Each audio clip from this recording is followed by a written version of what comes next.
Hoy continuamos con la serie Jesús es Dios, y un resumen desde la clase número 1 hablábamos específicamente acerca de eso, de la deidad de Jesús. En la clase número 1 de esta serie, en la clase número 2 estábamos hablando cómo Dios, uno de los nombres de Dios es Yo Soy, y cómo Jesús, cuando vino aquí en la tierra, Él vino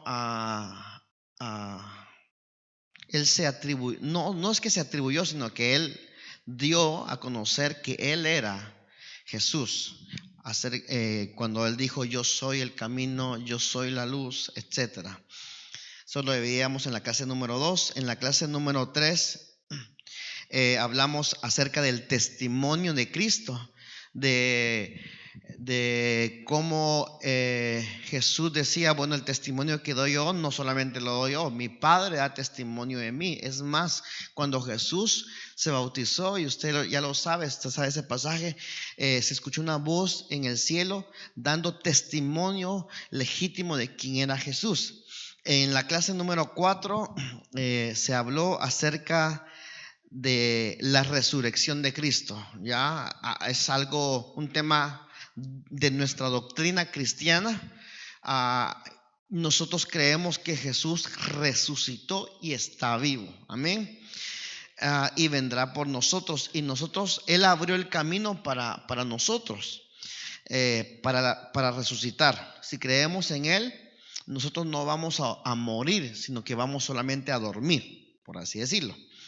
Y en la clase número 5, la semana pasada, se habló acerca de la adoración a Jesús. Los pasajes, solamente algunos pasajes en donde se menciona que personas, por revelación del Espíritu Santo, por supuesto, adoraron al Señor, ¿ya? Jesús. Está más que claro que la deidad de Cristo Jesús, eso está más que claro. Y hoy, que es la clase número 6, yo sentí en mi corazón como cerrar esta serie con este título. Hoy es la última clase de esta serie. Podríamos seguir hablando más de Jesús porque hay mucho de qué hablar, pero vamos a dejarlo aquí. Y la próxima semana vamos a iniciar otra serie. Dios ponía en nuestro corazón.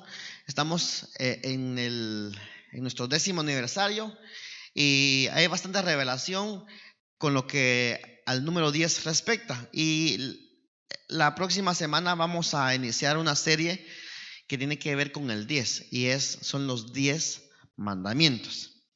Y así que prepare su libreta, su corazón, su tiempo.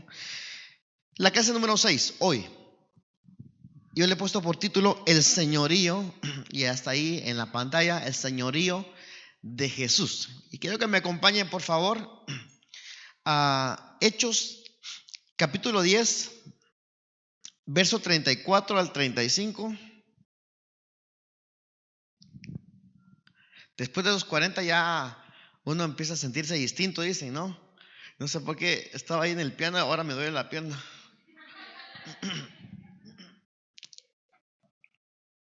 Hechos capítulo 10, verso 34 al 36.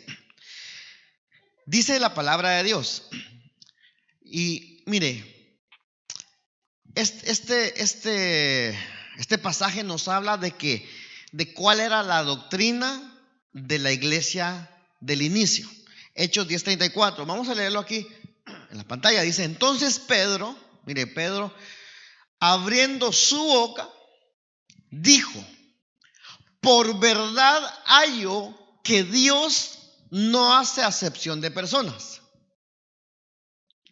sino que de cualquier nación que le teme y obra justicia, Él se agrada.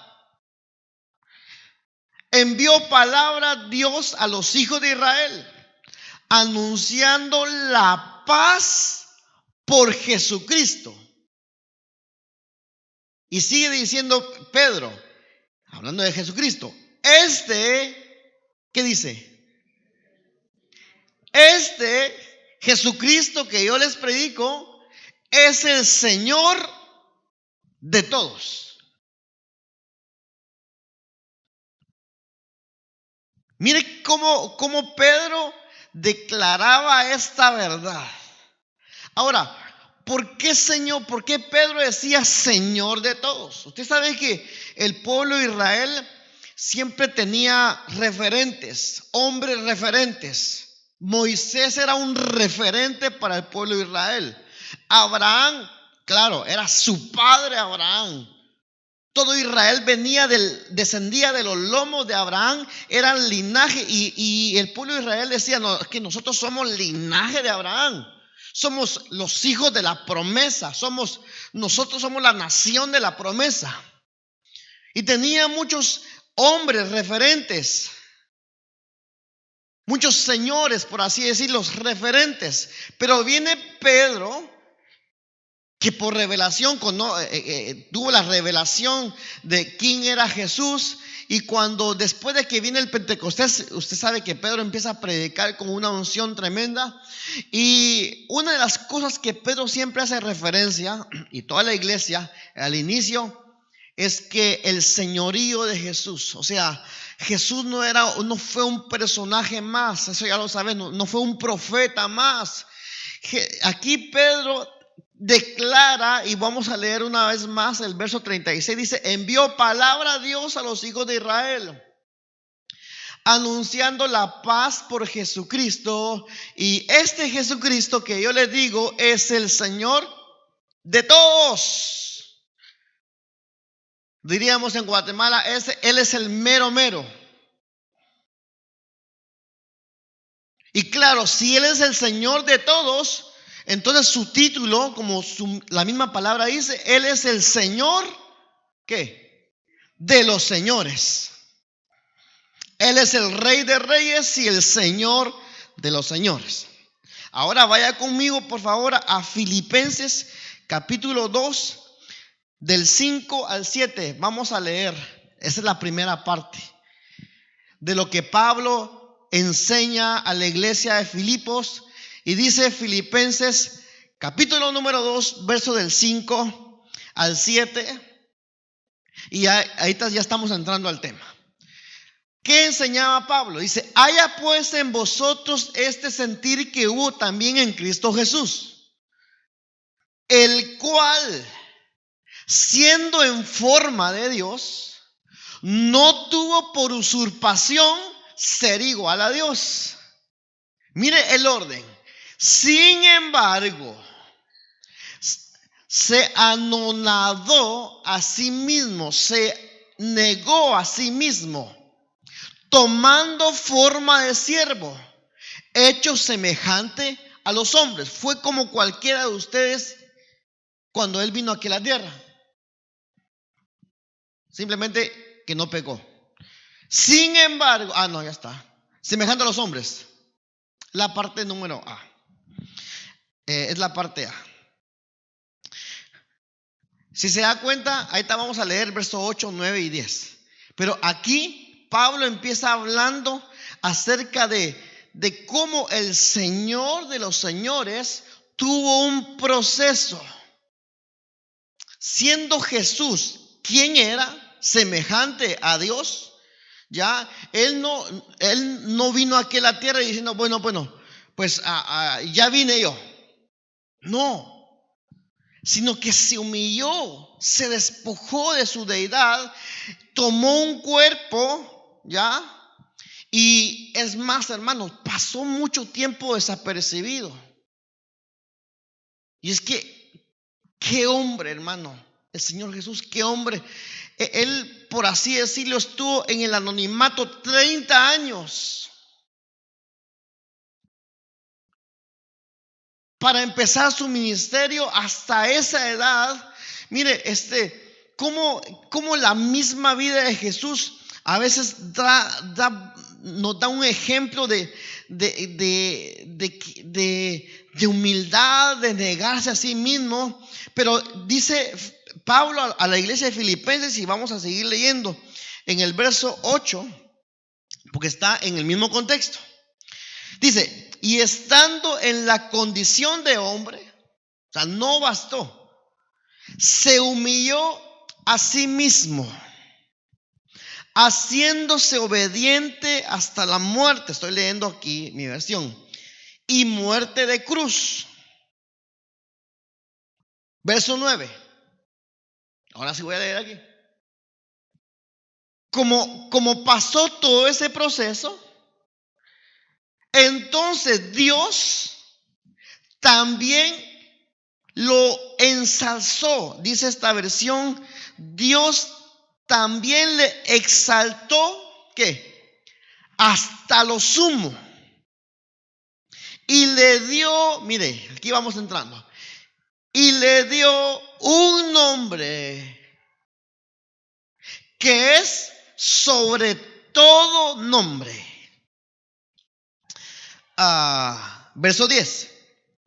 Para que en el nombre de Jesús se doble toda rodilla de los que están en los cielos y en la tierra y de debajo de la tierra. Verso 11. Aquí viene Pablo y sella todo lo que está hablándole a la iglesia. Y toda lengua confiese que Jesucristo es ¿qué? Dígalo más fuerte, ¿es qué? ¿Más fuerte? Ahí está. Todo esto pasó para que el final es para que toda lengua confiese que Jesucristo, ¿qué dice aquí, hermano? Usted no cree que es una frase así solo que se vea bonito, no, ese es un significado bien poderoso de lo que creemos. Que Jesucristo es el Señor para gloria de Dios Padre. Vale. Ahora la pregunta es esta. ¿A qué se estaba refiriendo Pablo de que Dios el Padre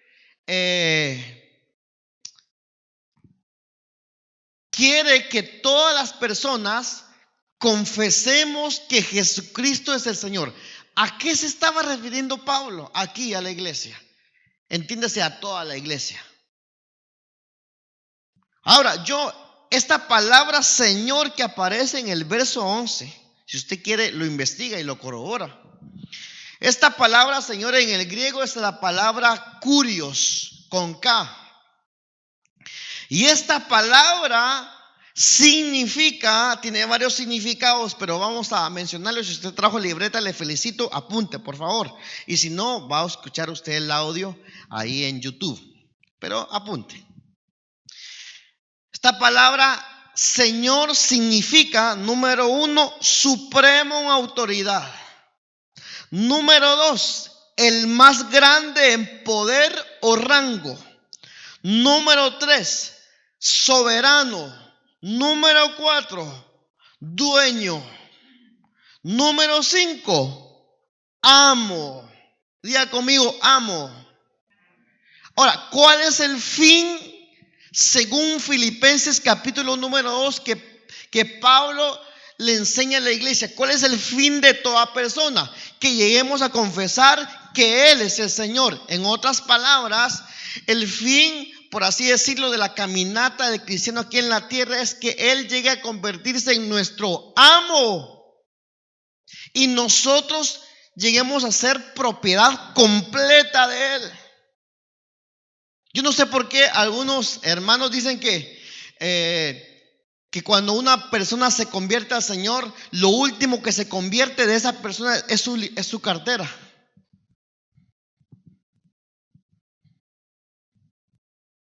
Señor, aquí está mi corazón, Señor, pero mi cartera todavía no te pertenece. Es lo último. Aquí Pablo está diciéndole a la iglesia que si realmente nosotros como cristianos creemos en esta verdad doctrinal de que Él es Dios, debemos de reconocerlo con nuestra vida completa. Porque de nada serviría, hermanos, que nosotros creyéramos, sí, Jesús es Dios, sí, yo sé que Jesús es Dios, no es un profeta, es Dios.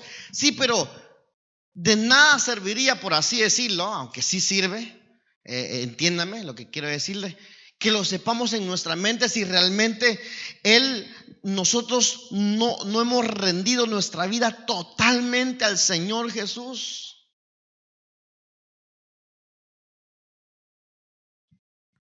Mire, esta es una verdad doctrinal de la iglesia desde hace muchísimos años. Pero no solamente es para que esté pegada en un papel como lo que creemos o lo que yo creo. No, sino es para que vivamos esta verdad de que Jesús es Dios. De que Jesús es mi Dios. Es que es bien tremendo y yo le voy a poner una tarea para que usted lo lea en su casa, hermano, porque si se da cuenta, Saúl, no sé por qué voy a hablar de Saúl, pero le voy a poner este ejemplo.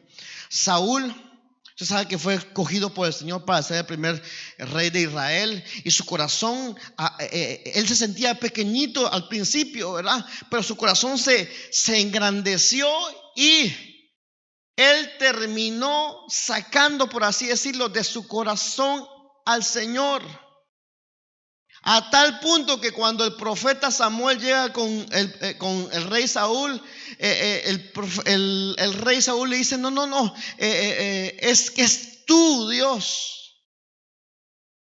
Ya él ya no reconocía que él era su Dios. ¿A qué quiero llegar con esto? Hermanos, es que nosotros si creemos que en este lugar que Jesús es el Señor, Él debe de ser el Señor de nuestro corazón completamente. No solamente en nuestra mente, no solamente en nuestro cuaderno, sino que sea una realidad de que Él sea el supremo en autoridad en mi vida.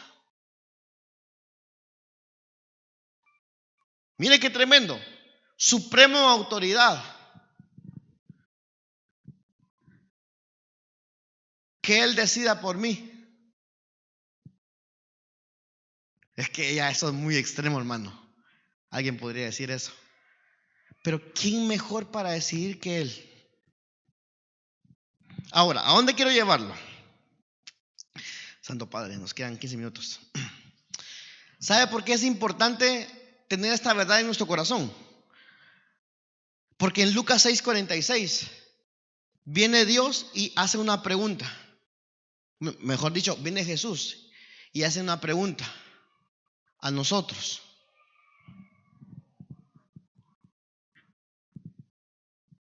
¿Cuál es la pregunta?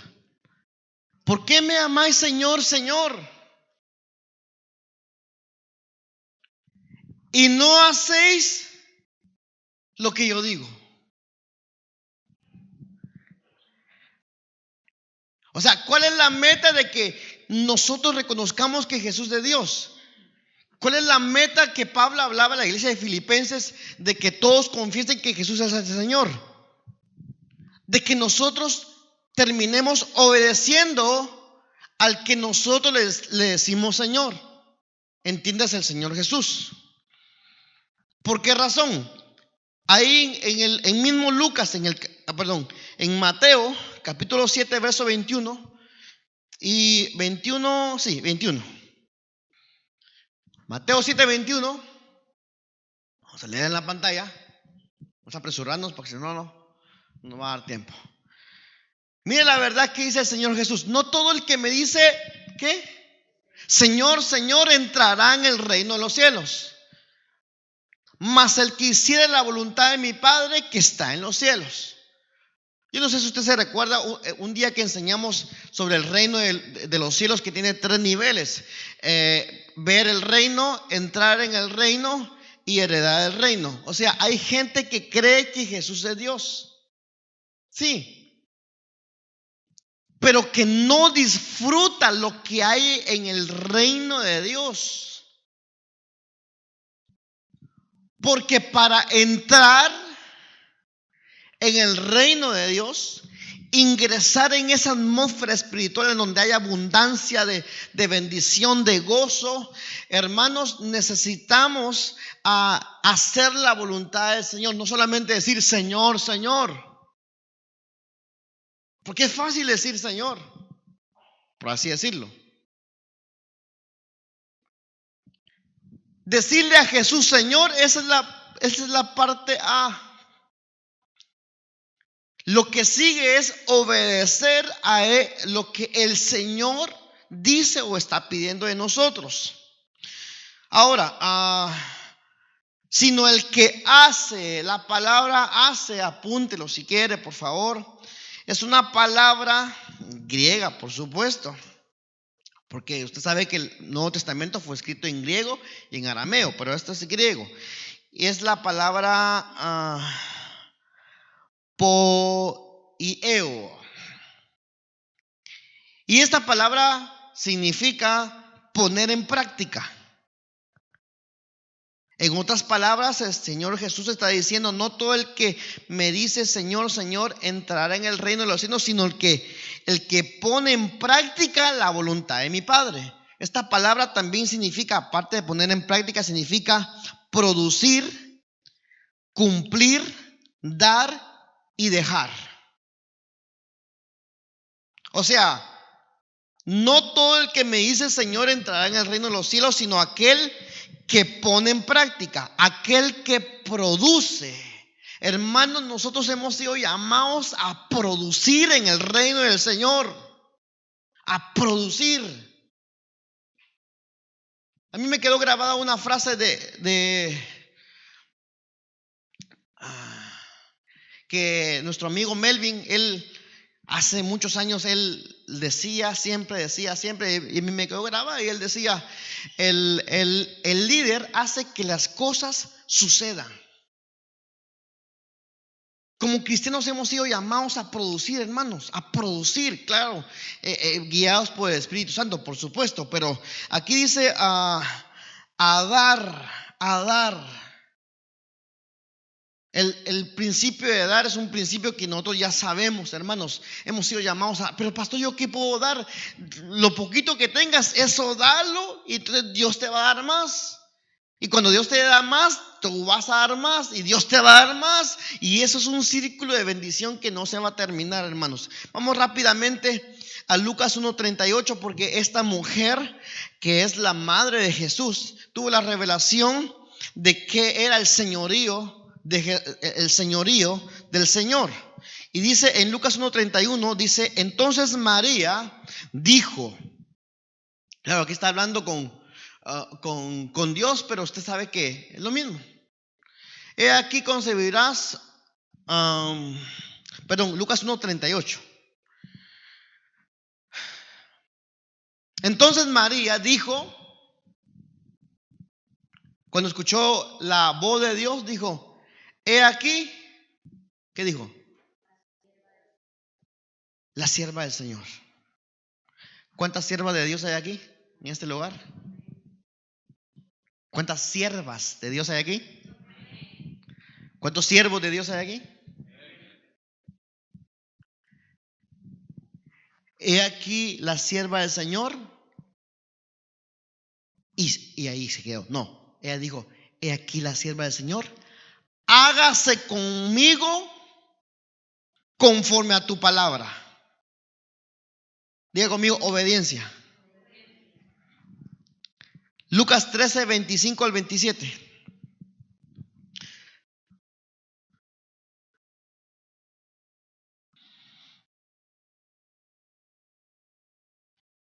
Yo no sé si esta cita la mencionaron el domingo, no recuerdo. Pero dice Lucas 13 del 25 al 27, hablando del señorío. ¿Por qué es tan importante este tema, el señorío, hermano? Dice Lucas 13 del 25, ¿a qué dije? Perdón, al 27, gracias. La pantalla dice, después que el padre de familia se levantare y cerrare la puerta, y comenzaréis a estar fuera, y llamar a la puerta, diciendo, Señor, Señor, ábrenos. Respondiendo el Señor, por supuesto, o dirá, no os conozco de dónde seáis, dice esta versión. No sé si mi versión dice otra cosa. Bueno, leamos el 26. Entonces comenzaréis a decir, delante de ti hemos comido y bebido, y en nuestras plazas enseñaste. Mire qué tremendo. Y os dirá, os digo que no os conozco de dónde sois. Apartaos de mí todos los obreros de iniquidad. Ahora, ¿cuál es el contexto aquí que quiero hacer énfasis? Cómo las personas dicen Señor, Señor. No solamente basta decir con Señor. No solamente basta. Hermanos, necesitamos que el señorío de Jesús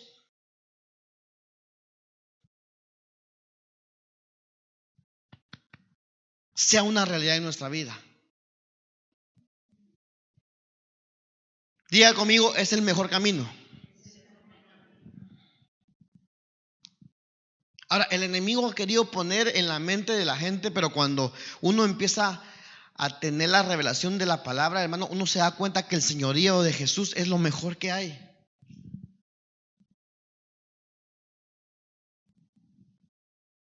Cuando María tuvo esa revelación, hermano, dijo, he aquí la sierva del Señor. Y fue bienaventurada. ¿Por qué este tema es tan importante? Mire, vaya conmigo a Malaquías 1:6. Ya vamos a ir terminando. Solo faltan 10 citas.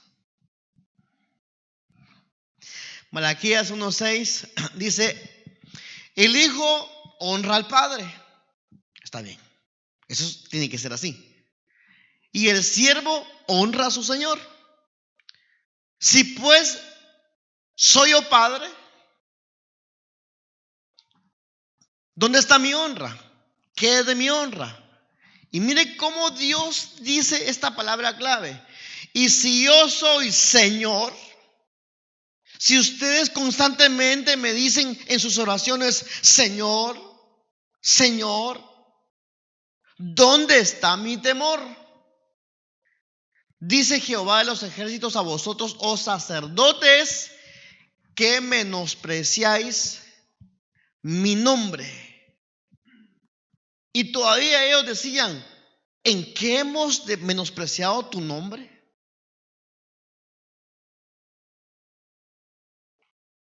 O sea, aquí Dios a través del profeta Malaquías nos está dando una verdad de cómo Dios en ese tiempo y en estos tiempos, hermanos, hay una deshonra de muchas veces nosotros hacia Él, que le decimos Señor, Señor.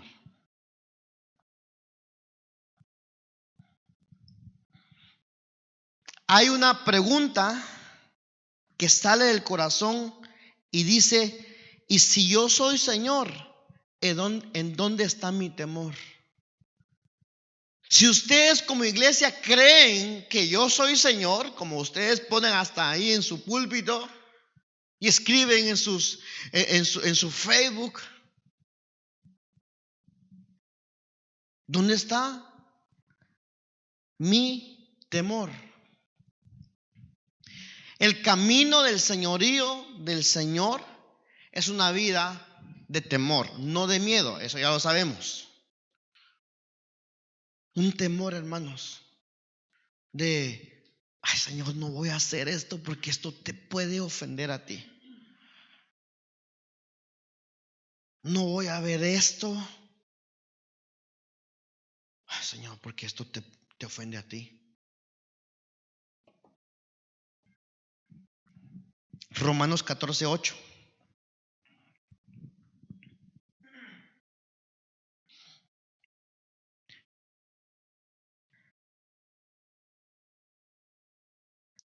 Solo antes de leer Romanos 14:8 y 14:9, Malaquías 1:6. Yo acépteme esto. Yo creo que tiene una respuesta de gente que responde a esa pregunta del Señor. Y luego vamos a ver la última cita. Romanos 14:8 y 14:9. Dice así la palabra de Dios. Pablo hablando a la iglesia de Roma, o sea, nosotros, que si vivimos, para el Señor vivimos. Y si morimos, para el Señor morimos. Así que, sea que vivamos o que muramos, dice Pablo, del Señor, ¿qué? Somos. Porque Cristo para esto murió y para esto resucitó y volvió a vivir. ¿Para qué? Ahí está la respuesta. Diga mío, para ser Señor. Una pausa ahí. Cristo vino aquí a la tierra, como Filipenses capítulo 2 lo decía, vino aquí a la tierra, cogió un cuerpo que ya solamente, ya ese hecho era ya humillarse, porque él era en forma de Dios. Ya el hecho de coger un cuerpo, ya él se estaba humillando, pero no solamente se humilló ahí, sino que se humilló más, haciéndose siervo de sus discípulos. Cuando él se fajó la toalla, el cinto, y cogió una toalla y le dijo a sus discípulos: vengan, les voy a poner un ejemplo. No, jamás voy a dejar, Pedro dijo, que me lave los pies. Se está humillando y murió de la forma más baja. Ahora, Pablo aquí dice: ¿por qué pasó todo esto? Para ser Señor. ¿Para qué pasó Jesús todo esto, hermanos? Para que nosotros, usted y yo, tuviéramos la oportunidad de que Él sea nuestro Señor. Para ser Señor así de los muertos como de los que viven. O sea, de todos. Como es la última clase de la serie Jesús es Dios, una cosa es que yo crea que Jesús es Dios, y otra cosa es que yo viva con esta verdad en mi corazón de que Jesús es Dios. Pero Dios va a levantar gente, y yo oro para que nosotros seamos parte de esa generación que va a estar buscando a su Señor desesperadamente para hacer la voluntad de Él. Y aquí hay un simbolismo. Juan 20:13, y con esta vamos a terminar. Mire qué puntual soy. Faltan 2 minutos.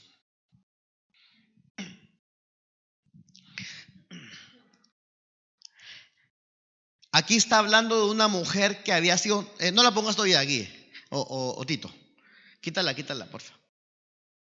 No la pongas la cita todavía. Solo voy a decir esto. Voy a hacer una pregunta. ¿Cuántos de nosotros, no me responda, cuántos de nosotros hemos tenido una experiencia que hemos realmente sentido en nuestra piel que Dios nos ha perdonado de algún pecado? Yo no sé usted, pero yo sí. ¿Y sabe qué significa madurez? Madurez no quiere decir que tanto yo deje de pecar, sino que tan consciente estoy de mi pecado. Eso es madurez. Cuando yo me levanto y: Señor, gracias, Señor, porque cómo me bendice, Señor. Y yo a veces, como decimos en Guatemala, disculpe la frase si le ofende, meto las patas. Así decimos en Guatemala, no sé por qué. O sea, me equivoco, nos equivocamos. Pero cuando tenemos un corazón correcto, hermanos, a pesar de que nos equivoquemos, Dios en su misericordia, mire, nos va a rescatar, y vamos a ir dando pasos. Y Dios, mire, aquí hay una mujer que tuvo una experiencia de un perdón de Dios, hermanos, y esta mujer fue otra María. Mire cómo Jesús se identificó con las Marías, y Y yo no sé por qué hoy en el mensaje de difusión que yo le puse a ustedes, yo ponía el ejemplo de una mujer, de María, cuando Jesús llegó María, la hermana de Lázaro, cuando Jesús llegó a la casa de Lázaro, usted sabe que estaba Marta, ¿verdad?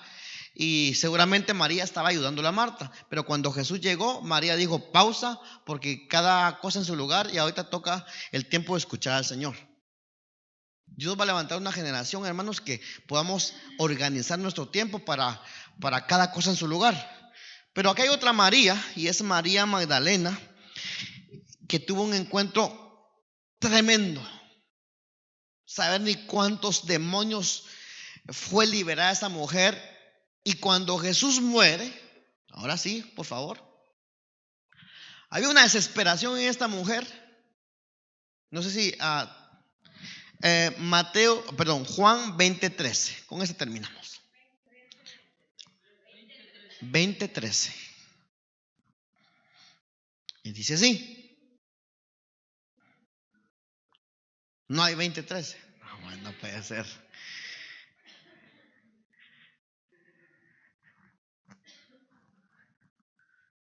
Ahí está. Si lo podemos poner desde el 12, disculpa, para que podamos ver bien. 12 y 13. Bueno, y vio dos ángeles en ropas blancas que estaban sentados, el uno a la cabecera y el otro a los pies, donde el cuerpo de Jesús había sido puesto. Verso 3. Y le dijeron: mujer, o sea, María Magdalena, ¿por qué lloras? Mire qué clamor. Es que, hermano, yo aquí puedo ver una generación que va a tener una desesperación por buscar a su Señor correctamente. Mujer, ¿por qué lloras? ¿Por qué te desesperas? ¿Por qué estás preocupada?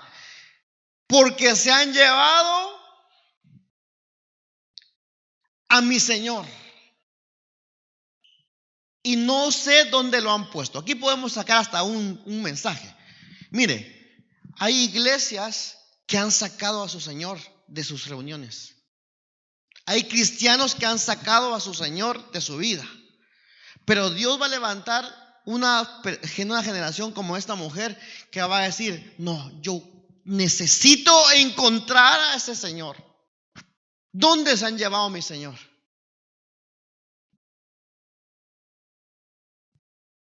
Mujeres, hombres que buscan correctamente al Señor de señores. Buscan la verdad de que Jesús sea su Señor.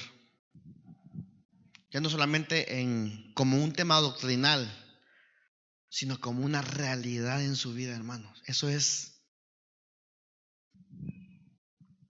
que un día podamos llegar delante de Dios y decirle: Señor, y que Dios nos pueda reconocer. ¡Wow! Eso va a ser. ¿A quién va a reconocer el Señor?